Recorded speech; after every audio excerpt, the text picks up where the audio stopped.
Hey everybody, welcome back to another episode of the Over Sharon Show. Today we're going to be doing a little bit of I guess we can call a callback or a callback or a Recall. recap or recall to another episode. But before we do that, we're going to start with a quote and then pull a couple of cards from the tarot.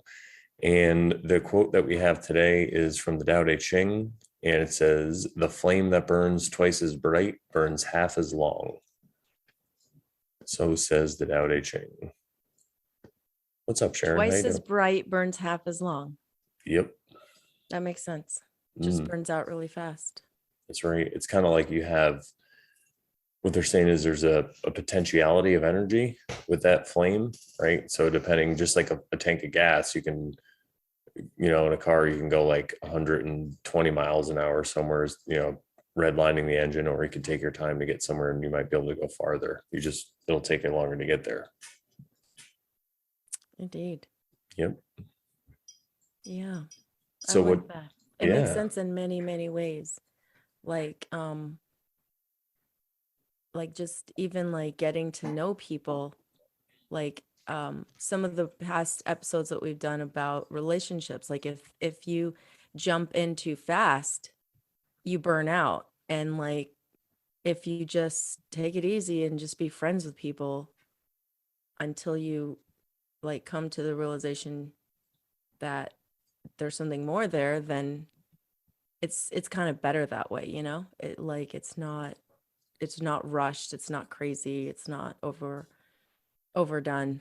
So I don't know, I thought of that when you said It that. takes time. Yeah, I hear you.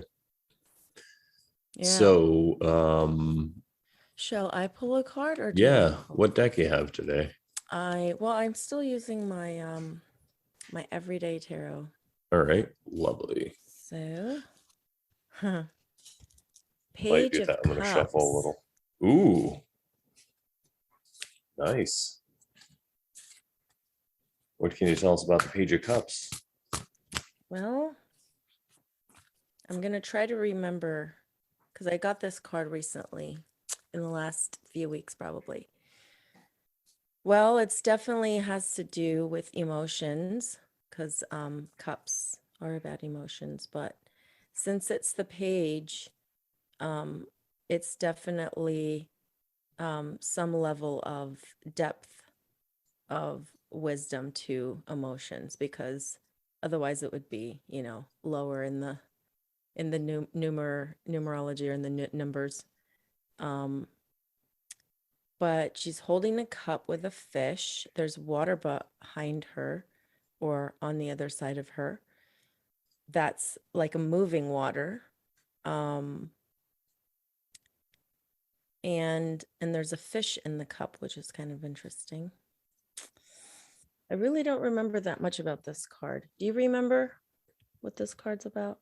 Well, what I like to do when I look at cards is kind of just break down what the suits mean and then what it means and then kind of put it together. And a page is the beginning of the court cards. So it represents youth, it represents a new venture maybe into something. And since cups represent emotion, because you look at a cup, it can hold water, and we think about everything that water represents esoterically and in that way. So to me, it could be a new love, it could be a new emotion that you're experiencing, it could be something that you're doing that's causing new emotions inside of you. But a lot of times people look at it as like maybe an affair, or not like an affair, or like a new relationship. An affair, yeah, an Okay. affair. uh yeah, so I could say that.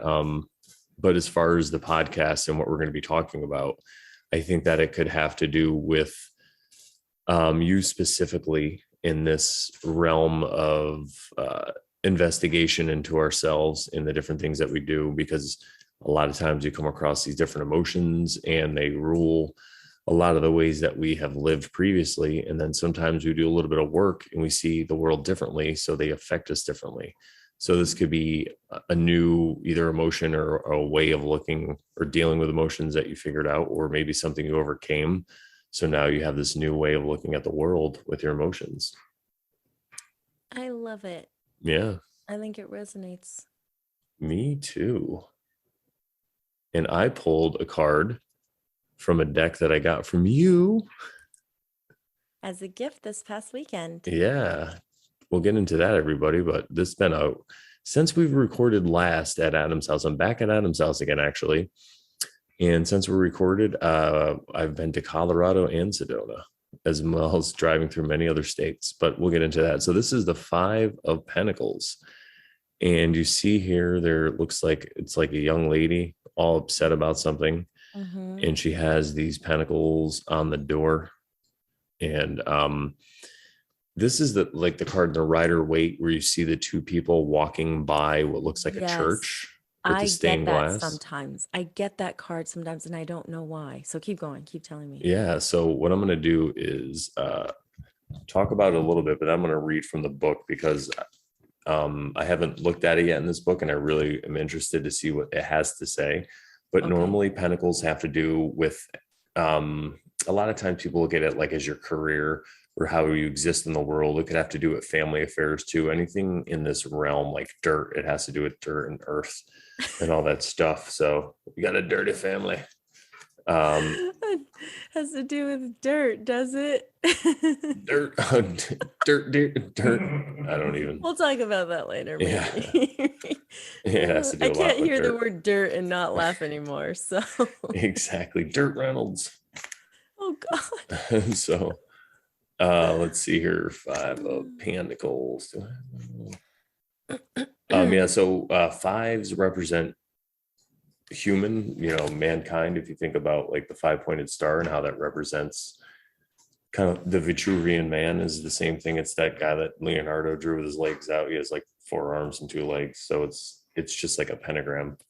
But here it says Five of Pentacles, financial or health difficulties, feeling left out or ostracized, worried about your security, a chance to clear energy blockages. And that's for the light seer, shadow seer. Scarcity mindset, feeling helpless, victimhood, inability to move ahead, fear and isolation, resistance to positivity, feelings of low self-worth that keep you from participating in prosperity, a light at the end of the tunnel. It's time to squarely address any feelings about safety and security that you worried about your well-being. Are you stressed about finances or health, or feeling left from the prosperity that others seem to enjoy? To counteract these corrosive energy states, you're being asked to reclaim your personal power. Find your hunger for fierce positivity and seek opportunity in current circumstances. It's hiding in the shadows. If you've been stagnant for a hot minute, ask yourself if you've been laser focused on the things that are lacking in your life. If fear, self-pity, or helplessness try to dictate your reality, flip the script and remember that against all odds, all oppression, all class barriers, all everything, class barriers. All right. There is always a chance to move beyond your current limitations. Make the absolute best of your luminous life. You are not locked out from what you desire. See the keys that will help you get there and choose to open the door. And then it says, doors that activate magical opportunities are always opening for me.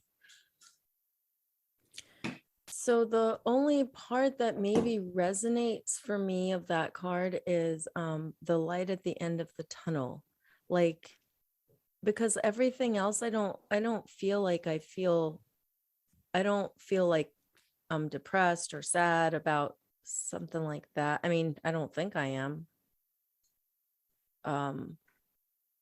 So to me, it's like whatever was in my past or whatever things I've gone through that have been difficult or painful, there is a light at the end of the tunnel. So that's kind of the only thing for me that resonates. So it's maybe that's what it means for me, that there's hope or something like that. Like, I don't know. I like what it says about letting go of fear and how you could just kind of focus on what you have and be grateful and thankful for what you have. And that's really what it's about, instead of kind of focusing on your lack. Right. So, Yeah, and it could just be a message that somebody needs to hear right now that's watching this. I mean, it has. I deal with fear every once in a while. I mean, right now I'm on a trip and I'm just driving around aimlessly. So, which is great. Actually, I love it. But there could be some fear involved. It's like, oh, what's going to happen? Fear of the unknown. Yeah, Yes. exactly. So instead of that, it's good to be prepared, though. I feel, so using it is good. It's not like you just want to shun it and just think, oh, it'll be fine. But I think if you're well prepared, then it's good to focus on other things instead of what could happen. Like focus on what has happened, the fun stuff that's happened, and opportunities that you have to come. All Yeah. right. Well, that's our reading and quote section. So I guess we should get into kind of what we're talking about. And so Sharon and I, what was it, episodes 7, right? The 7 sevens. point, yeah, 7 and 7.7 and 7.77. Yeah, exactly. So in all those episodes, we were talking about certain medicines and plant medicines and healing and stuff like that. So since we talked last week, I've actually met up with Sharon in Sedona, Arizona, and we met up with a few people. We had a little bit of a retreat. We did all kinds of self-healing stuff. We did, tarot readings. We learned Thai massage from a friend of ours. And we also, Hiking. yeah, we went hiking, which was great. We found this water spring where you could just get fresh water up from a mountain. We drank that the whole time. There's no Wi-Fi. Only like 2 people had a cell signal. So it was really cool. There's a hot tub involved, the stream, some snow, all night adventures, and allegedly probably some plant medicine also involved. So we're going to talk about that.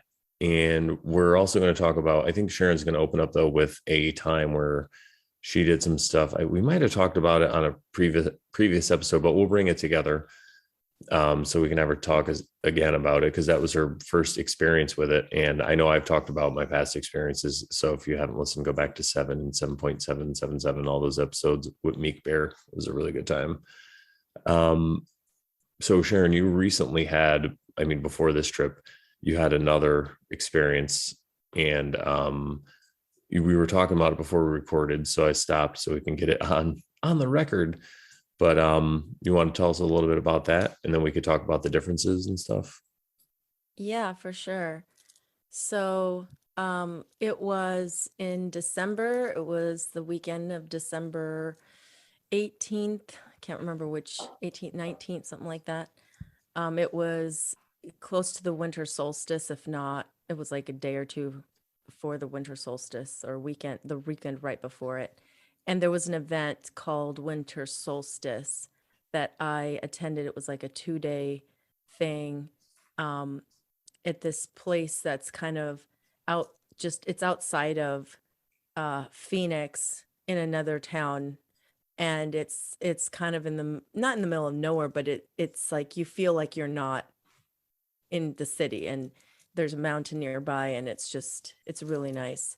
And a lot of activities that went on there. There were vendors that had like these body tuning tables. Like you would lay on them, and they would put music over your ears, and like the bed would vibrate to the music, and it's like cymatic healing type of stuff. So there was stuff like that going on. There was people doing massages and other body healings on people. There were people selling crystals, doing readings.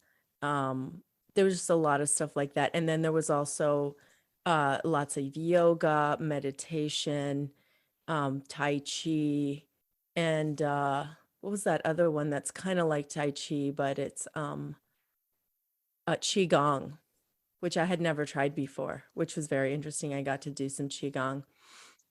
Very little, but it was very cool. I liked it. And You what else? vape Qigong? It sounds like a drug. We did some Qigong, but then my mom got real mad. I promised her I'd never do it, but then I did it. But then you vaped it. Yeah, then we just vaped a little Qigong, guys. It's not a big deal. Oh, did I hear Adam laughing in the background? Yeah, yeah. He said that. Yeah, we'll probably maybe talk about that too when I talk about my Mm. adventures. But yeah. Okay. Yeah, so there was that kind of stuff going on that night, those couple of nights that we were there, those days. I mean, it was like a full day's activities. And there were some people there that I knew, that I had met previously. And one of the girls, she had told me before that she like had plant medicine and that she used it uh for like, and she did like healing sessions where she would have groups of people um over, and then they would do a tea ceremony with the mushrooms. And she had said to me like, yeah, one of these days, we'll do it, we'll have one of those things and you can come or whatever. But it's funny because she had heard that after my experience with like trying to smoke the weed, the joints, that like nothing happened to me. She was like, okay, so we got to figure this out. Like, why are you not getting high? Why are you not feeling this? She's like, we're gonna have to try that or try some shrooms. We'll see, And I was like, okay, whatever. So that, I think, I can't remember which night it was. It was probably the second night of that event. She was like, we were all prepared, like we were preparing food for that evening. A lot of us girls, there was like, I don't know, like 8 or 10 of us girls, like just prepping food. And she was right there and she was telling all the girls, this girl can't get high, whatever. She's like, I'm gonna give her some mushrooms. So she's like, you want to try right now? I'm like, sure, it's as good as time as any. So I had a plate of food in my hand and she poured some into whatever the heck I was eating. And I ate it. And then, I asked her how much time it would take. And she's like, oh, I don't know, like 20, 30 minutes or something like that. So I was like, okay. So I remember, now I'm trying to remember what time it was. It was probably like, oh, would I say like 6:44? I think because I looked at the clock and it was like 6:44. And then it was like 8 o'clock and nothing had happened. Or no, it was like 7, almost 8, the very tail end of 7. And I kind of was like, I, I haven't felt anything happen yet. She's like, well, you want more? And I was like, I guess. So she gave me more. And um yeah, I'm trying to remember how long it took. I feel like it took, yeah. So that was almost an hour later, right? So by the time it hit me, I think it took a little over 2 hours to hit me, the digesting of the food and everything. But the thing was, I didn't know, so because she kept telling me it was going to take 20, 30 minutes to hit me, and then nothing would happen. So it was getting late, and I had a second dose around 8 again. And I don't even know, because I mean, literally she had a plastic baggie with bits of it, and she just like put some on my food, and then I just eat it. So I had the second one around 8 o'clock, and then it was pushing 9. It was getting close to 9. And I'm telling this other girl that's sitting in the little cabin with me, because we were sitting in there after we had made the food. And everyone was outside, but there was just a couple of us inside. And I told her, I don't think that anything's going to happen to me, because clearly nothing has happened so far. And I kind of want to go home. I'm tired. She's like, if you get high on your way there, she's like, call somebody, we'll come get you. I'm like, okay, I'll be okay. Like, yeah, no worries. So the way she was talking, I was like, shoot, I mean, like, I don't know, I might get high, but it doesn't feel like I mean, I don't feel anything at all yet, nothing. So I head to the car. I grabbed all my stuff. I head to the car and I take off. And I remember getting to like literally a mile or two away from there. And she had told me the first thing I noticed when the girl that had given me the shrooms, she's like, the first thing I always notice when I know that I'm starting to get there is I see that the lights start to look like little like stars. They start to like sparkle, like, headlights and stuff like, or like lamps outside and stuff like that. Like, I look at the time and I can't remember now anymore if it was like 9:22 or 9:33, but it was something like that, or 9:11 or something. But I knew it was like one of those numbers. And I looked at it and then I looked at the lights and I was like, it's time. And I'm like, holy shit, I better get home.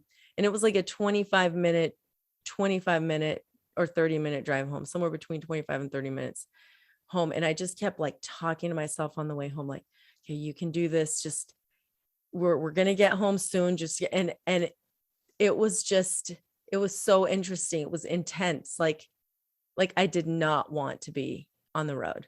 I wanted to be home, just relaxing. I did not want to be on the road. But mind you, this is like the beginning of it. But I noticed that as I was going through this, you become very aware and you begin to notice everything. So that's how I knew I was there, because I was like, I don't notice things like this just for nothing. So I know I'm there. So I just kind of babysat myself all the way home. And when I got home, I was like, oh my God, I'm so glad I'm home. So then when I got home, I was going to change and like get into my like comfortable clothes and just relax. And I sat down to like text and send you guys a message, like, because I wanted to tell you guys that I was on some stuff. And I sent you guys a couple of messages, and you and Philip said you laughed and whatnot. And then I was like, you know what? This is just complicated. I'm just going to call Brandon. So, because I knew I think Philip was probably asleep by then, but I think you were up. So I asked you if you were up and you said, yeah. So I called you. And then I think I don't know how long we were on the phone, a couple of hours. And then, so the thing was, okay. So the first thing was, and you can remember probably and comment, but I was talking to you. I was trying to tell you a story, and it was taking freaking forever to tell you a story because I was getting distracted, lost, coming back, laughing my ass off. And I literally laughed for like 2 minutes straight, I think. Like I had a laughing spell for 2 straight minutes. It was great. It was fun. It was funny, but it was exhausting.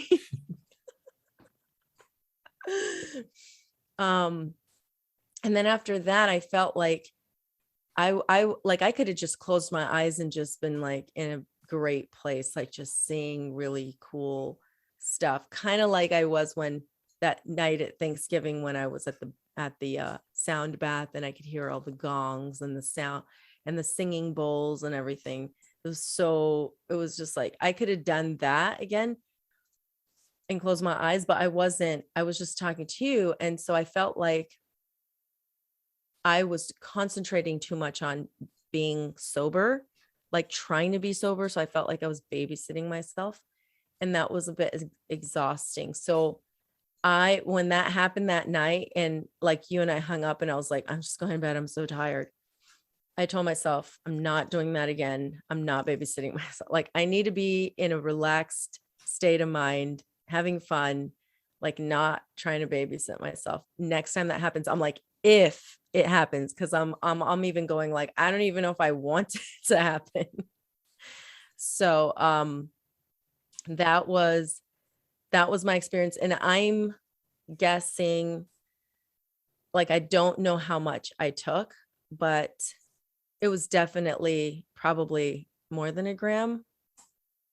I'm going to guess at least a gram, but maybe more, just because of how I felt. And I think this past weekend, I don't know, because I don't know how much Philip put in the tea, but It felt about the same, if not a little more. It felt like a little bit more than this past experience I've been describing. Yeah. Yeah, because so I talked to you on the phone. I don't think it was 2 hours though. It might have felt like that long to you. I don't think it was quite that long, but Are you sure? maybe it This was. darn. I can't Remember how remember. we said, I can't believe it's been 2 hours. It doesn't feel like it's been two Oh, maybe hours maybe or it was something like then. that.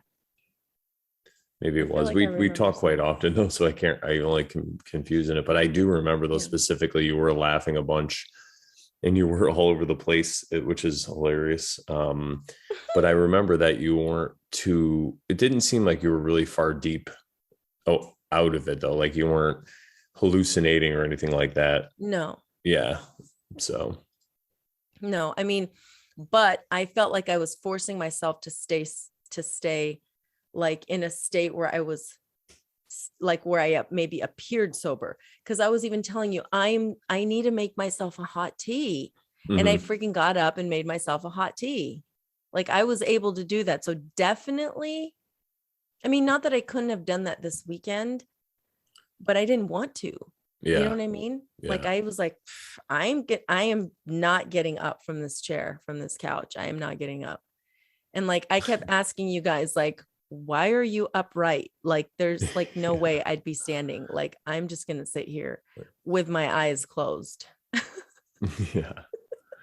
Well, that I kept trying to keep my eyes open because it's a totally so when you close your eyes you could see things and then you'll go into different places. I guess I don't know, it's just hard to explain, so I was just trying to keep them open for a while, but later on when as the night went on I was closing my eyes and seeing a bunch of fun interesting things. And yeah, so this time we had a friend who brewed up a tea and there was a mixture of different alleged fungus Yeah, and different, like three different kinds, was it? I believe so. Yeah. And we shared the tea with a few of us, and a couple of us took different amounts of the tea. I probably took a larger amount than Sharon did. You took a, And probably a double than I did.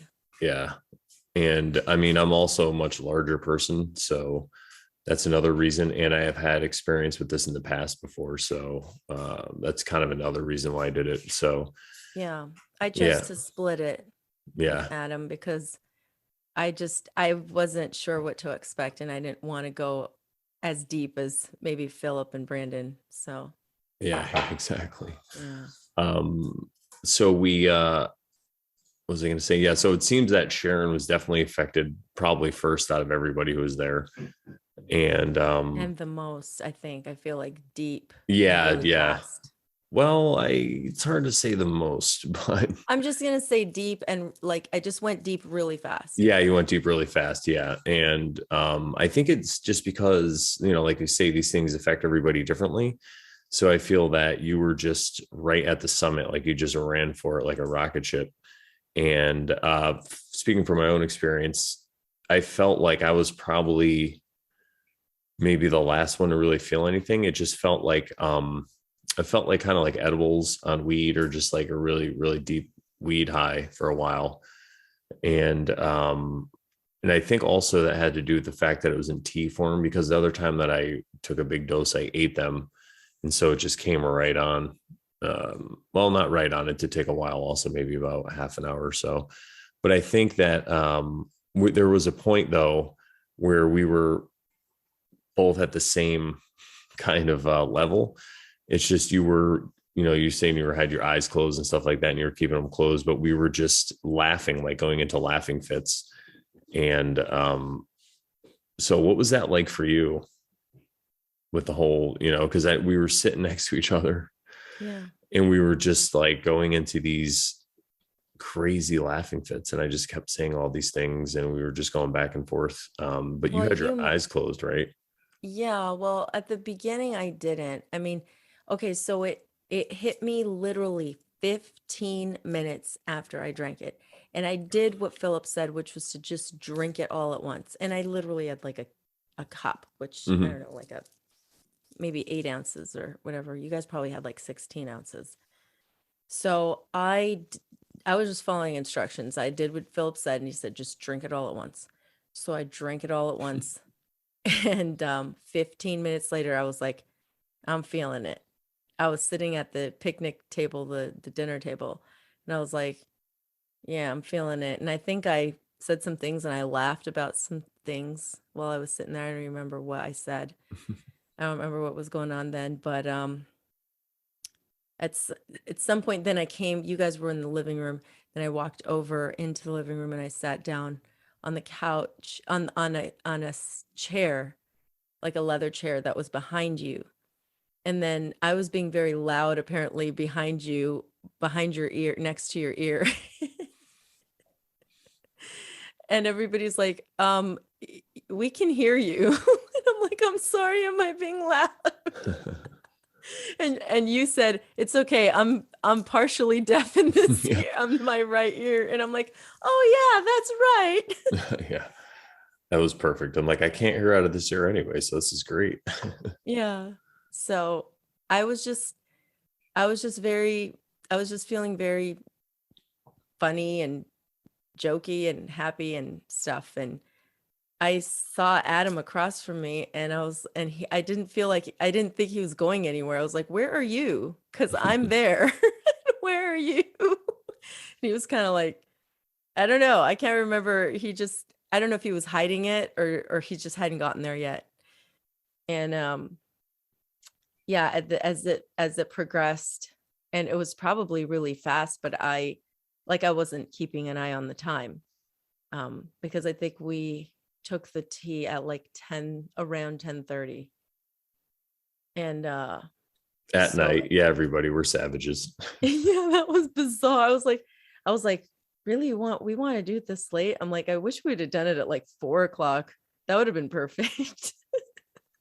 But we were just doing so many other things prior to that. So, but eventually I ended up on the couch and Philip was on the couch and he was sitting to the right of me. And he was, at some point, I think I was asking if y'all were babysitting me. And I was like, I felt bad. I was like, are you sure? Well, actually, Philip was like, yeah, we are.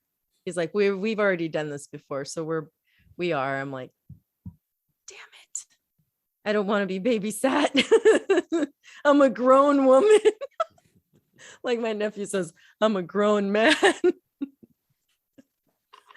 Anyway, at some point you came and sat next to me to my left, but you kept getting up. You would just sit down and you'd get up and you'd come back and you'd get up, you'd come back. But Philip was, for the most part, sitting next to me for most of the time. And I had my eyes open for a good while and I was laughing and joking around and with you guys. And then at some point I remembered what I kept telling myself in the last two times I did this or had this experience. And it was that I should just keep my eyes closed, because every time I didn't, I would regret. I'd just be like, you screwed it up. Just keep your eyes closed, because everything's prettier when your eyes are closed. Everything, you screw it up when you open your eyes. So I was like trying to do that. And then as I was doing that, I was like there, and I'm just like, I'm going deep, and I'm just seeing things, and I'm just like, this is so amazing. Like, I just felt like I was connected to everything. I felt like I was everything and everything was me. And I was like, I just felt it was amazing. I don't even know how to describe it. And I was just like feeling like I was having a ton of epiphanies, but I couldn't say anything. I couldn't explain the epiphanies I was having. I wish I had maybe been able to write them down or something, but I was just too engulfed the amazing experience of it all, that I can always try to do that next time, and maybe try to write some things down, if possible. But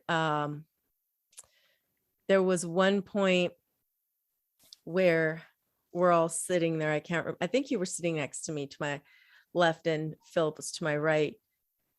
And I don't know where Adam was. I don't know if he was in the bedroom, having his moments to, he was having his moments to himself to experience that. And but the two girls were sitting across from us on the floor, like just experiencing it all with us without having tried it themselves. And Philip had at some point, because I was asking Philip, I was like, are you where I'm at? Like, because I knew his eyes were open, and I was like, are you where I'm at? Because I'm like, this place is amazing, And he's like, yeah, I'm messed up. I'm like, I'm there with you. I guess maybe the words wasn't messed up. What did he say? I can't remember the words he said, but he was high like me. And he's like, it's just that I've been there before. And this is like, this is probably you experiencing it more deeply for the first time. So, he's like, so I know how that feels. So y'all were like going, like, y'all were right here next to me, just going on, like you were saying stuff, and you were talking about the deer's head that was across that was in our line of sight. And you were saying jokes, and Philip was laughing and joking and then making more jokes. And like, you guys were just going back and forth. And I just kept asking you, like, why are you guys still out in that world? Like, this world is so much better. Why are your eyes still open? Yeah. And yeah, what was I can't remember how I was saying it, but because I was thinking to myself, like, I was looking with this eye, not with these eyes. You know what I mean? I was looking with my third eye at things. I wasn't looking at and what did I say? That I was in this, I wasn't in that. I was like, I'm not in your realm. Like, I'm not in the realm you're in. I'm in a different realm. Yeah. Right? Do you remember that? Something. Yeah. Yeah. No, I remember you saying that. It was something like that, to that effect. And Yeah.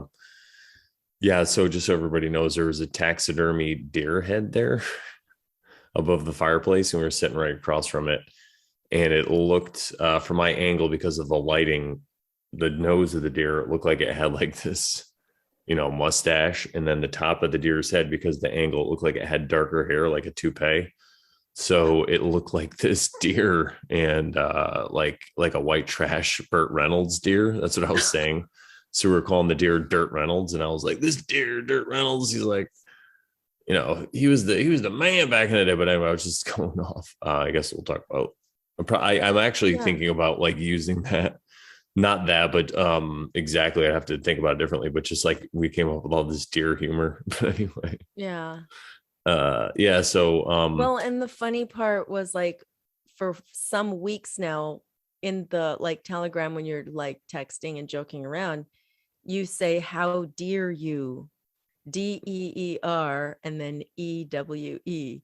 So like, you didn't even, like, how would you know? Like, you didn't know. Yeah, because at one point we were saying all this stuff about the deer, and I'm like, that deer's just looking at us, and he's like, how dare you? And I didn't make the connection until I was saying it, that it was a deer. Yeah. So I was like, yeah, exactly. Accidentally funny. But it was funny. Yeah, but at one point, as I was sitting there with my eyes closed, I heard Philip tell the girls, like, I can feel everything that she's getting everything. And it's like, he could feel me, like, in that realm. He could feel me, like, comprehending things. And later on, we were talking about the human design, that whole like personality breakdown called the human design, that one of the girls did for us. And his was was saying he had this ability in his mind. There was something to do with that, and I can't remember what it was, but like he could sense things like that, and he could use his mind like that. And so that was like really cool. It reminded me of when he said that to the girls. Yeah. But it was just a really, really, really amazing experience. I don't have too many words. And that's another thing that we kept saying. Like Philip kept saying words, just we don't have the words. Yeah. Just like, yep. I think it's because we've talked about this before, I think, on the show, but if not, we definitely talked about it in person. And I think it's that humans aren't really supposed to talk, or it's not like a natural thing for us to do, to talk. And I think we learned how to talk, and not that it's bad. I think that it's just something we don't understand. We've defaulted to that. Well, this is what I'm trying to say, right? So it's something that we don't quite understand. And people that do understand it realize that when they speak, their words are like magic, because when you're talking about something, so we'll take this example. They say that you shouldn't talk about something if you're going to do it. You know, like if you have an idea, you shouldn't tell everybody about it. You should keep it to yourself and work on it and then manifest it, because as you tell people, you're kind of robbing yourself of this energy that you could be using to manifest this idea in the world. So just that, for example, people don't realize what they're doing with their words when they're speaking. So we're actually kind of a slave in a way to our language, to our words. So we're speaking to other people's speaking. We're a slave to what they say. You know, we talk about a lot of times on this podcast how we're raised in the society to get all our validation from exterior sources. So I feel like that's part of it as well, because if you are so worried about what people are going to say about you, then you're going to do things to get them to say good things. And what are you doing at that point? You're kind of like, I guess you could say a slave, which is a hard word to say, but to their words. Approval, or to their approval. And how do they show their approval? Through their words and what they say to other people. I mean, I know a lot of people who won't do certain things because they're afraid of what people will say about them to other people. So I think when we're in these states and you're talking about plant medicines and stuff, what happens is that what's called the ego kind of takes a back seat, and you have more of your intuitional self, your feminine self, you could say. There's a lot of ways to look at it, but it's like your unconscious or subconscious self takes over, and things just aren't important to you like they are when you're not under these states. So it's a really good time to heal. And that's, again, going back to your point where you're saying words. What are words? You know, they don't even make sense.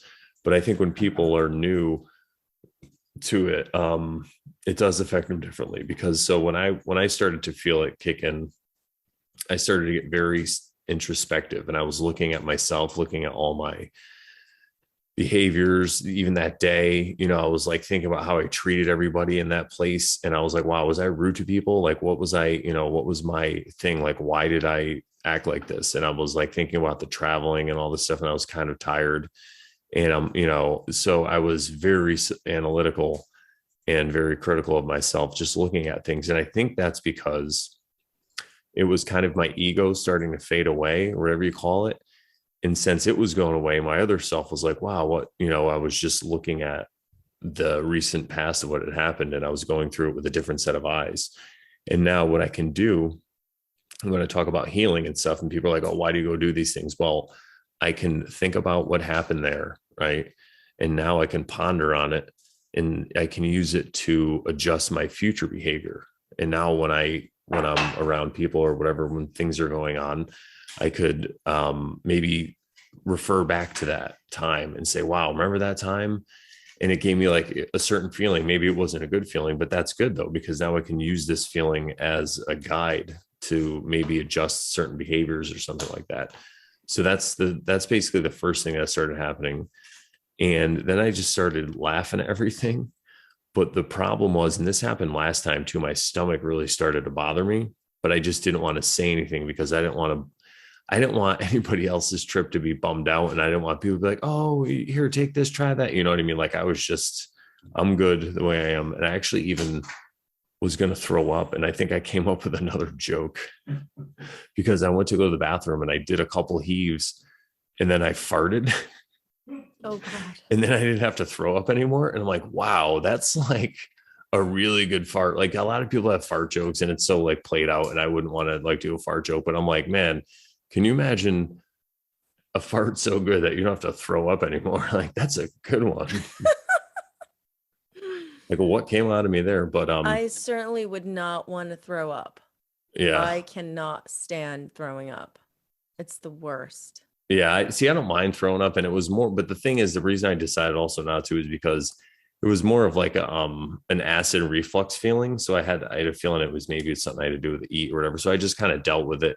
And as the night progressed, I think I used it in a way to keep myself centered because it was something I could center my attention on. You know, it's really hard to explain. So I did do that, and I started to get where you guys where you were, and I really love the comedy of it. Like everything just started to seem really funny, and we were at that giggly point. So that's why I sat down with you guys. It was such a good energy exchange, and I was telling you after how the laughing is so healing because as you laugh, you're just letting go of all this stuff, and it's like exercise. Like you said, your face starts to hurt after a while. Like my cheeks started to hurt and all this stuff. So I think it really is one of the most overlooked healing things. I mean, they say laughter is the best medicine. So I think that was the second part of what I picked up on was that that laughter and the healing. And then as far as walking around, I think because I'm an introvert, it affects me a little differently. And there's times where I just need to go outside or like be in nature. And this is the thing we were in Sedona and it was probably 30 degrees outside in the 30s, but it was really humid out. It was like just before it's about to snow. And since I'm from the Northeast, I know exactly all about that. So I'm like, guys, it's going to snow. So I kept going outside because it was so beautiful. That. Yeah. Yeah. And I went outside and I was looking at the mountain that was right there. There's this, not like a giant mountain, but it was only across the street. Like There's a probably, cliff. there's like a cliff across the street. Like there's like a backyard, then there was a nice little river, like stream, and then a highway, and then this straight up cliff. It was probably went about 500 feet up, maybe 300 to 500 feet. So anyway, everything was dark and I was looking at it. And then a few minutes in, it looked like there was a light at the top of this mountain. And I'm like, whoa, I'm seeing things. Or I'm like, maybe someone's up there. And then I realized it was the moon. So the moon came out and it was just spectacular. And I started getting some colors off the moon, some like kaleidoscope colors and all this stuff. And I felt like I was getting a download. And I think I spoke before about how one time I was doing allegedly some LSD during a full moon. And I definitely got a transmission to help me finish my book that you can get at shadowworked.com. Go to shadowworked.com, get my book. So this was a little different though, because the moon wasn't full. It was actually waning off of a full moon, but it was still bright, very, very bright. And there was clouds coming through. And when the clouds broke, it was kind of like, not like daylight, but it was like, there was a really bright light that was out there. So that's one of the reasons that I would keep getting up. And then also I like to stand up because I'm a giant. So I like stretch out myself, but yeah, it's weird. I just, I don't know. I like to move around a lot sometimes. And then sometimes I like to sit and, enjoy the laughter and all that, which is great. So, but yeah, I know that it was really cold out. So not everybody wanted to go outside. Yeah. I really wanted to get you outside. I know. I just wanted to be curled up in a ball. I did not even want to. And then I kept feeling cold anyway. I don't know if the heater was on. I don't think the heater was on like very much. It was like, I think the heater was on at 65 because I think Adam came and looked at it and he's like, putting that, and this was like days later. It was like a day or two later after that. I was like, oh, so it's been at 65 this whole time. Oh, that would explain it. Like, yeah, no one. I was like, why am I cold? Remember, I kept asking, like, why am I so cold? I'm like, I just want to be warm. Yeah, I think I was just bundled up, and I'm just used to it being cold. You're So just used to it it. was good for me. Yeah, it actually felt really good for me.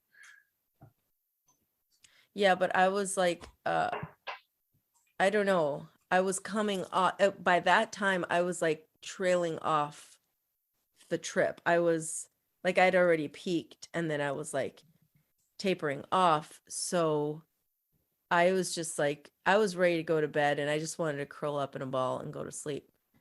But I was sitting on that couch and like it just kept getting a draft. I'm like, why is there a draft? I'm so cold.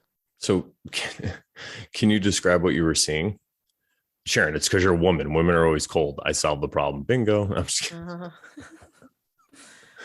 Uh, no, I can't even, it's not like I can remember what I was seeing. I wish I could remember.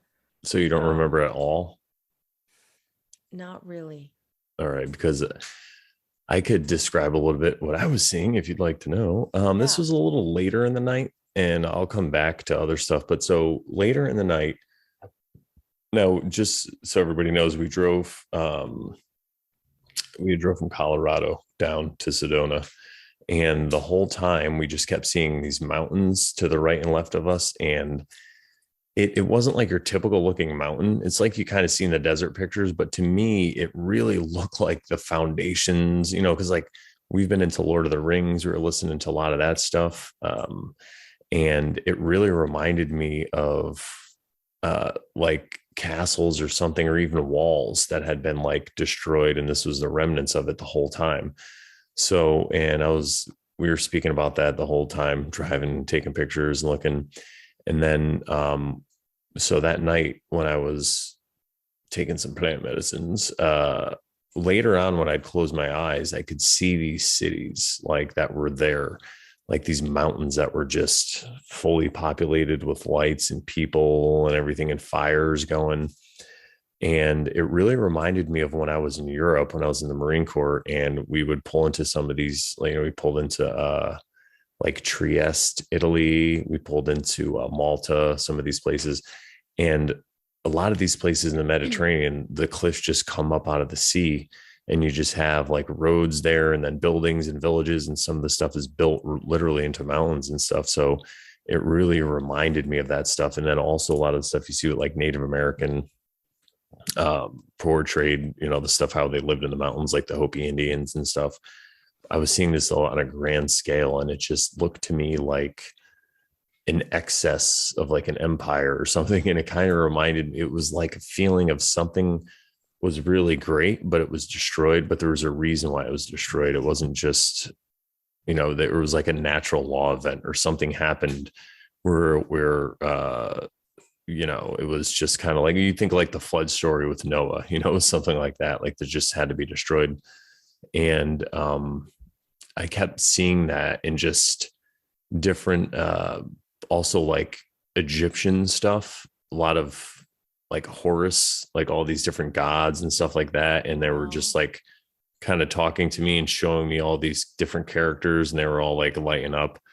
And I specifically remember this one part where I had laid down for a while and I was resting. And I think this is after everybody went to sleep. I was still awake, but I was resting there. And then I got this note, and it was like, there's going to be one final download. And I just lay there and closed my eyes. And that's when I saw a lot of that stuff and all this different writing and stuff. And it started to give me this feeling that something was going to happen in the world. And I thought like something bad. And I think the pain that I was talking about before, the nausea or whatever, had to do with this. But I just got this feeling that we all were gathered in Sedona to be like safe from something. Like in a movie where everybody goes like on vacation and then like the world blows up or whatever it is. There's like a nuke that goes off or something stupid. It was kind of like a scenario like that. And then so I realized after that, I was like, well, maybe that's not the case. Maybe that's just me, under this influence freaking out. But if I'm using it as a mirror, as a projection, what could it mean?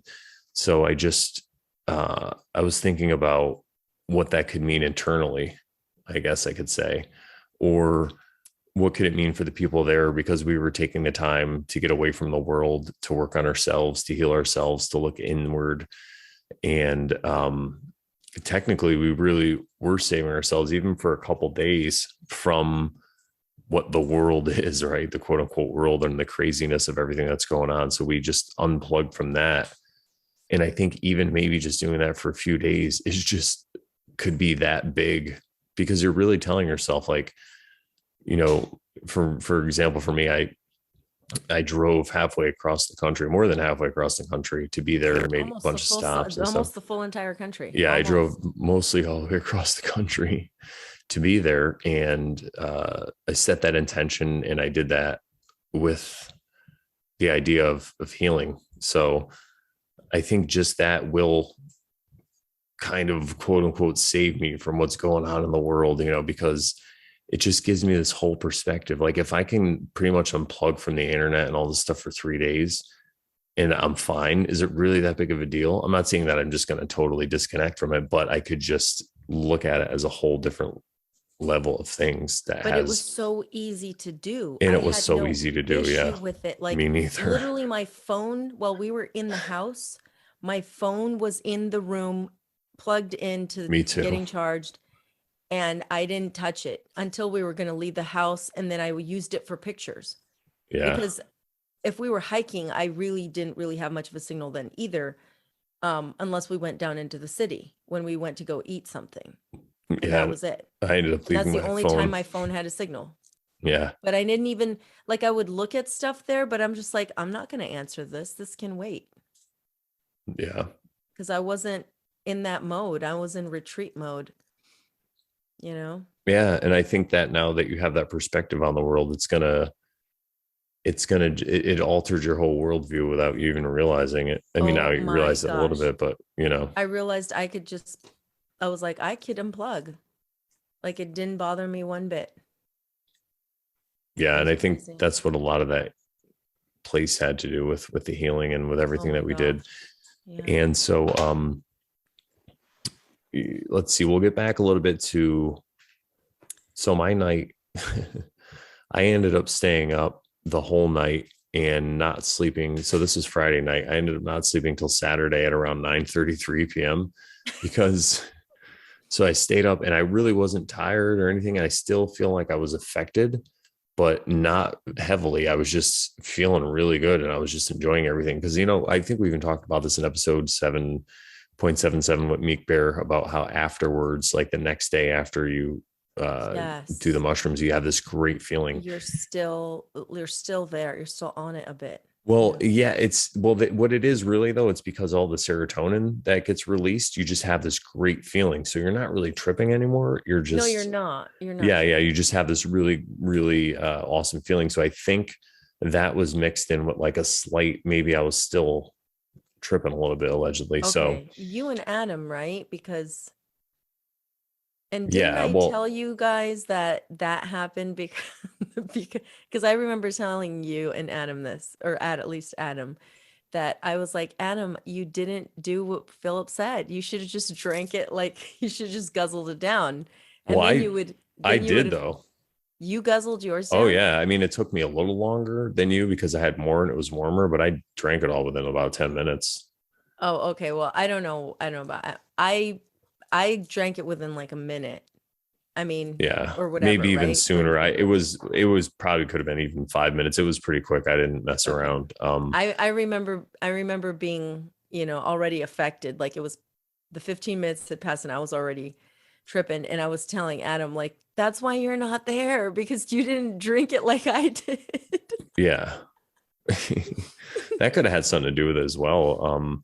But I think in my case, it was just I think it's just what I needed. So it's what I got, it's what I No, asked for. everything was perfect. I mean, Yeah, everybody yeah. got the perfect experience Oh for yeah, them. yeah, for sure. But so I didn't plan on staying up all night. When I was laying there, I really thought I was gonna go to sleep. I had that one thing that was like the final download. And then as I was laying there, something kept telling me, go outside, Were go you in your outside. room or were No, you I in was the in the living living room? room. Oh, Okay. so yeah. So just so everyone knows, there's a main house, and then like out this slider, you walk down, and there's a patio. And to that, there's another room that wasn't connected to the main house, but it Like had an like a extension room. of the house, Yeah, but and it had not a bathroom. connected to it. Yeah. And that's where I had my kitties in there. So it was awesome. So, but something kept telling me, go outside, go outside. So I was like, all right, I'm going to roll me a nice little spliff and I'm going to go outside. So I finally did. And when I did, it was beautiful and it was snowing. It was lightly snowing. So I think I ran into where you and Phil were. And I was like, hey guys, it's snowing. And you were like, what? Like you didn't even know what the world was. I So I was like, know. It's just like, I said something that I I won't repeat, but yeah, so it's funny. which is, you know, which is actually fine for me because I probably honestly would have enjoyed to be out there alone anyway, because that's, you know, how I am. And I was tripping, but I just want, you know, I was like, it's a miracle. It's snowing. So anyway, Yeah, I so I couldn't go out. believe it when you told us. I was like, oh my God, that's crazy. Yeah, it was beautiful. So I went out there and the way I basically, there's like a little, when you open the slider, there's a little stone, porch. It's like really small. And then there's side, stairs down to the right, like 3, 4 stairs. So I just sat on that little porch because there's the eave over me. So I wasn't really getting a lot of snow on me. And I had a really nice warm cushion and I had like some warm clothes and a hat. And I was just sitting out there in the snow and it was beautiful. And I was just meditating. And at one point I looked up over that mountain again and I saw a star because I hadn't seen stars because it was cloudy. And I'm like, wow, look, a star. And then within a few minutes, it just kind of opened up right above me. It was just all black with stars and I could see all the stars. It was really amazing. It was so bright. And yeah, I don't know. It just felt really magical. So again, I feel like something was calling me out there to kind of experience nature and be out there. So I just sat out there. And again, it was probably in the upper 20s, lower 30s, because I mean, it was snowing. But I just sat out there and kind of sat Indian style and just enjoyed all the weather and all the I mean, I guess all the nature and everything because it was so quiet. So and after that, I don't know how long I was out there, honestly, maybe a couple hours. And then I came in and started cleaning everything because at that point I just couldn't sleep. So I'm like, I guess I'll just stay up and see what happens. So I started cleaning everything, and then our friend Michelle got up and we made coffee, and it was the best coffee I've ever had in my life. So I brought some coffee beans, and I usually have a French press or whatever, but there's a coffee maker there. So I grinded up some beans and we made coffee, and we just made a giant pot. So it wasn't really strong, and I had dark roast anyway, so it's not really strong anyway. And it was just, I think I drank half the pot. So But like I throughout the think, day. okay, so just the energy that was in that place in Sedona, in that surrounding that area, and then you had just gotten that water from the spring. Yeah. You had just gotten it the day before. And we made the The coffee water with you that spring used to water. make, yeah, Yeah. yeah. That water was, I brought some back with me too. It's really nice. Yeah. And it's crazy because we stayed up that whole day.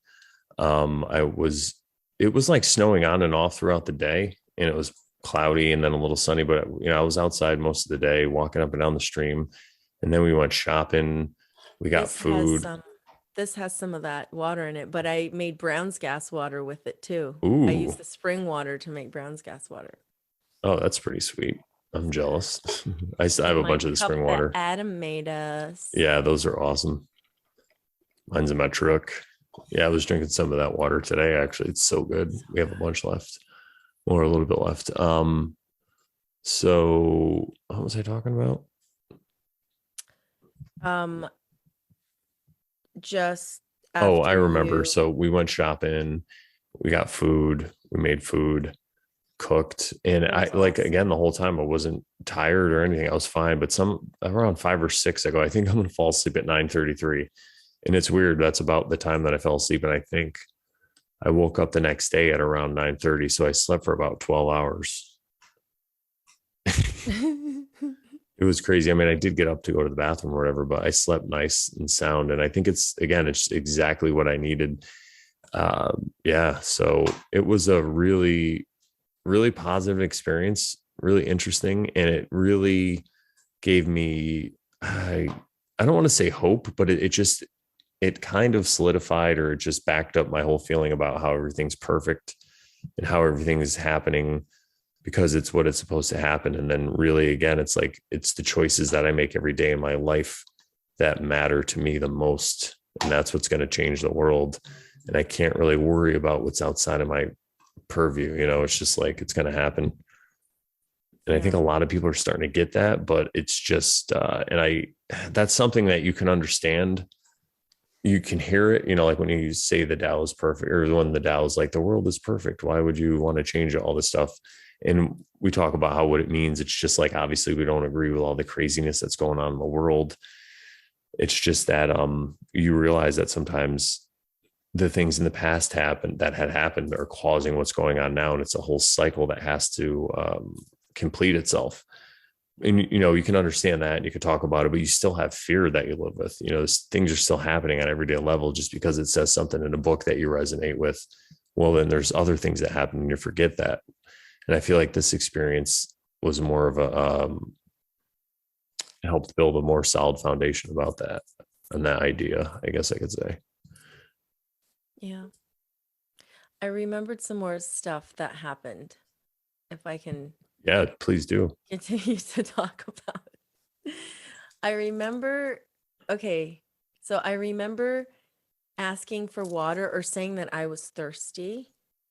And then Philip would go get me water. And like I had my cup. It wasn't this cup, but I had my cup, like I had it with me like this. I remember feeling like I was holding it. But then I wouldn't drink from it. Because I just wasn't, it's so weird. It was like I was not in the realm. I'm telling you, I was like I felt like I really should drink water, but I wasn't. I just couldn't get myself to do this unless I forced myself. I literally had to force myself. And Philip was like, "Do you want me to give you water?" I'm like, "Yes." My eyes were closed, and he's like trying to give me water. It was so crazy. And then at some point, it's not like I mean, I could have probably sat there for a longer period of time and nothing would have happened. But I was like, I feel like I should probably go to the restroom because I feel like I should, but I don't want to. I don't want to get up. And like, I remember you helping me like stand up and then like walking me to the bathroom, turning the light on for me and like, okay, I can't help you from here. Yeah, I'm like, I know. I'm like, you're on your own from here. Unless you fall, I could come help you, but I can't. And I remember at that time, because my eyes were open.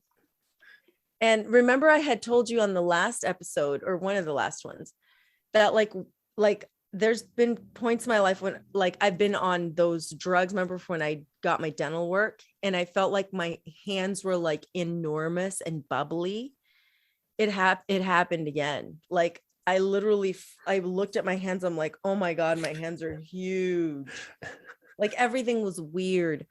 And then I went to the sink to wash my hands and I looked in the mirror and my face looked weird. Like I was looking at my eyes and it was weird too because, and my eyes water when I'm yawning or when I yawn, but I don't know why my eyes were watery.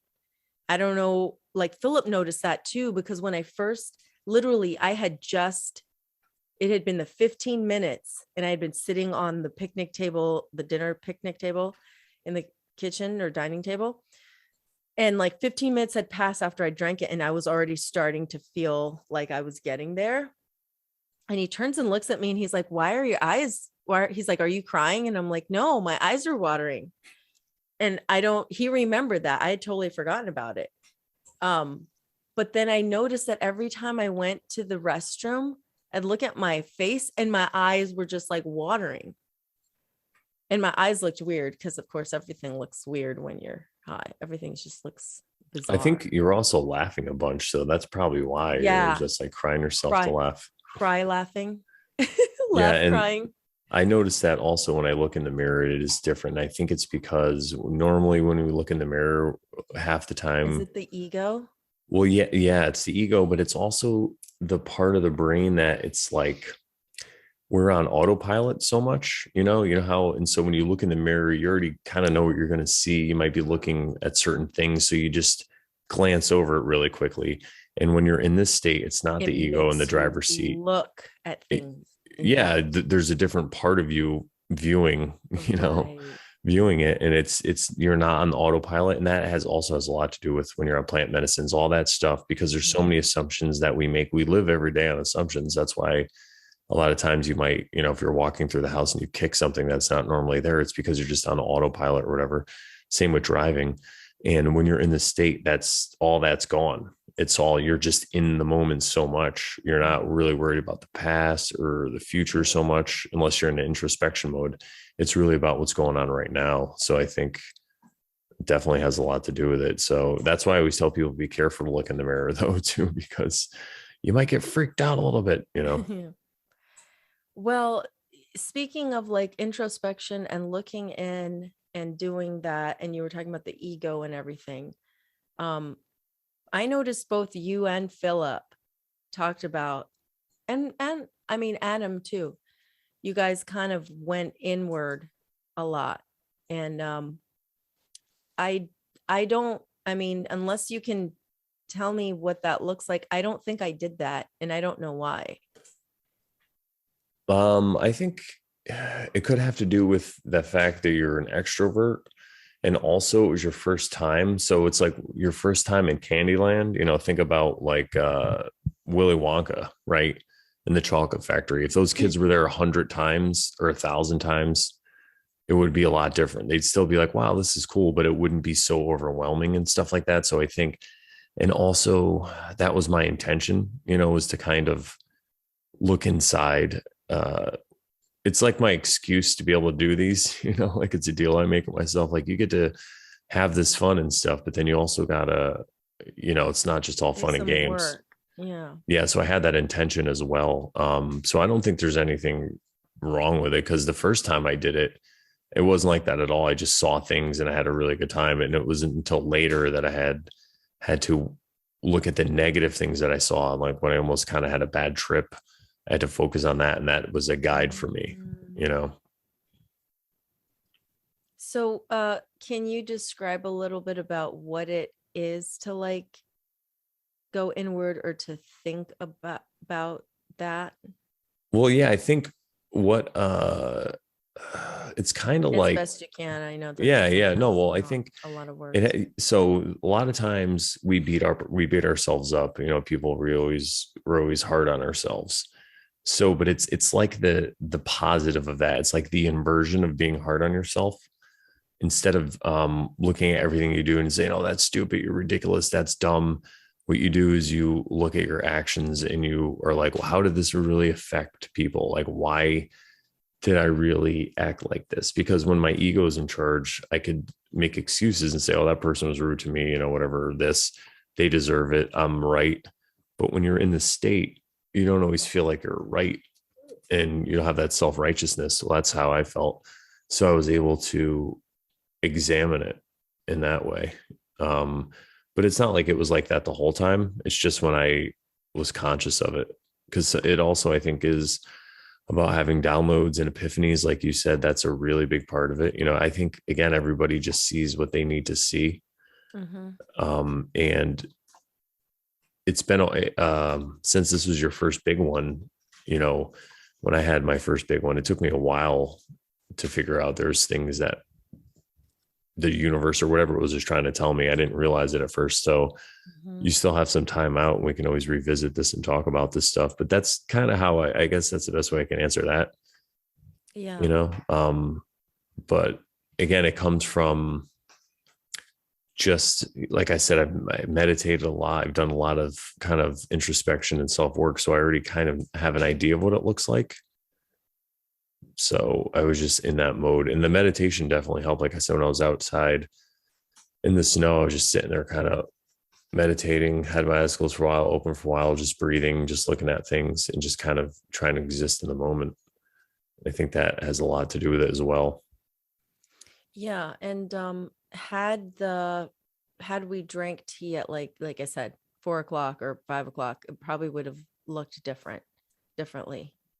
Yeah. I probably would have been more uh aware and awake rather than like sleepy and tired and ready to go to bed at because it was like I think it was like 1 or 2 o'clock by the time the trip was pretty much over. And So I was like ready to go to sleep. Yeah, I think the healing you the healing that was done to you or whatever was different. It's just all different. It's what we needed. And I think the laughter and the epiphanies that you had, maybe even though you don't remember them, it's going to affect your worldview, and it's definitely going to be, and the good thing is you had this epiphany, you don't quite remember it. So that means you get to have it again at some level. You like have Yeah, all for these sure. series of things ready to happen in your life. And it's, Yeah. if you look at it that way, it's going to be a lot more magical, I could say. Yeah, definitely. And when you talk about the laughter, it reminds me of the girl that gave me the mushrooms that during winter solstice. So her name's Carmen. She told me, I remember her telling me, because when I hadn't tripped yet, and I told her nothing's happened so far. She's like, you know what? It doesn't matter. She's like, if you don't trip, she's like, the medicine's still working. The medicine will just it'll still work, it'll do something for you. She's like, just take, I can't remember her exact words, but it was something about just let the medicine do what it's going to do. And she's like, I remember her saying something, and I can't remember the exact words, but when I, like, she said something about letting the medicine do what it was going to do, right? And then I remember laughing my butt off for like 2 minutes straight talking to you on the phone, and then I just thought to myself, laughter is the best medicine, right? And she told me to let the medicine do what it was going to do, like just let it do what it was going to do. And I'm like, laughter is the best medicine. Like, how much more medicine could it do to me? It was like, and this past weekend, I was laughing my butt off too. Not like 2 minutes straight laughing, but I mean, I probably could have, but I feel like I had to stifle it and stop myself because I probably could have. But yeah, it was Yeah. really fun. Yeah. No, it was a great experience. And I'm really happy that we did it. I can't wait to see what else, what other ideas, like I said, other epiphanies I might have, because it's the same for me too. I don't really know exactly what I was seeing, but I know that it was a positive transformation of information, I guess I could Mm-hmm. say. So yeah, I'm really excited about it. It was. Well, we've been going for over an hour now, so we definitely could stick a fork in this episode unless there's anything else you want to say or talk about, because this is Um, something we can always come back to, I mean. yeah, for sure.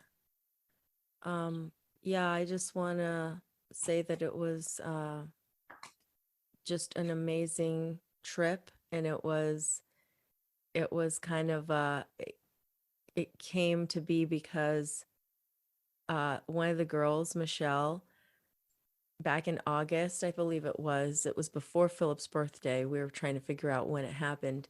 She she kept saying in the group chat, like, oh man, we really should do a retreat, and I would love to meet you guys in person. And she kept saying that. And one time she and Philip talked on the phone, and then one day Philip told me, he's like, you really, we should hop on the phone with Michelle, the three of us. Because, she did this thing for me. She's reading for me, and she's awesome. This, that. So we were talking about that. And so we set up a call with her, and we talked for, I don't remember how long, good hour or two, who knows. And she was saying, we really need to manifest this retreat, and the reading she had done for Philip prior to that was like all talking about how he was a manifester, like he can manifest all this stuff, right? And so I said, well, let's leave it in Philip's hands, let him manifest it. And somehow Spoons got involved, and then Spoons was like, I can reserve a place. I'm an event plan, like I'm good at event planning. And she just did it. And then it was a thing. And we got there, and I just couldn't believe it. Like, the whole weekend was just a trip, just in itself, the whole concept that we made this happen. Yeah, it was I mean, it's perfect. not like ridiculous to make something like that, but it was just I mean, I think it everything worked out was, so perfectly. yeah, we're all from different parts of the country. You know, it was a pretty major feat. And we also got a nice little visit to Colorado, which we'll probably talk about another time. But yeah. Yeah. Yeah. Yeah, it really was it was an amazing accomplishment. So I'd like to thank everybody if they're listening who's involved. Thank you guys so much. Yeah. Yeah. I loved it.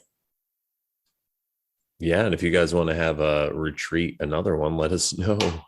Send us money. We can make it happen. We make these magical retreats. But yeah, you can check us out at morewallsmoreproblems.com. That's my website, so I can get a hold of me. You can find these videos. I do memes. I write a blog. I do all kinds of stuff. I'm kind of a legend, if you haven't noticed. So you should definitely check me out. I also do tarot readings. I'm a United States Marine Corps veteran and a stand-up comedian. Who better to get a tarot reading from? I mean, come on, honestly. Plus, I got this sick new hat in Flagstaff, Arizona. So I am killing it. I'm like a pottery oven. I'm killing it. Kiln. That's hilarious. Yeah, the You're a kiln. I'm killing No, it. that's a nice hat. It really is. Thank you. It fits you. Fits you well. It's a Thank very you, wide partner. herb. Very wide herb. We're gonna go down and play some cards and beat up some ruffians. Yeah. Then we're gonna get some cattle and Darling, you ain't wearing a bustle. Whoa. I'll be a huckleberry. All right. Yeah, that one. All right, What's his Sharon. name? I forgot. That was Doc Holliday. Yeah. That was Doc. Val Kilmer played him in the Tombstone. Yeah. Yeah. I'll be a huckleberry. It's a good He was scene. good. Yeah. All right. Well, yeah, I think that's about it. Yeah. What do you think?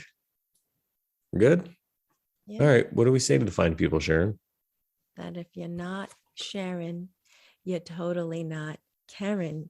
And I didn't let you finish because you usually say that part. If you're But not oversharing. I got a cup. Yeah. That says that on there. Well, yeah, put it back up so people could see her. Well, it has an E. It should be share without an E, but that's okay. Share on bear. How dare you make claims? It is what it is, Sharon. It's perfect. It is what it is. All right, everybody. Thank you for listening to another lovely episode of the Oversharon Show. And we will talk to you next Thursday night. Good night, everybody.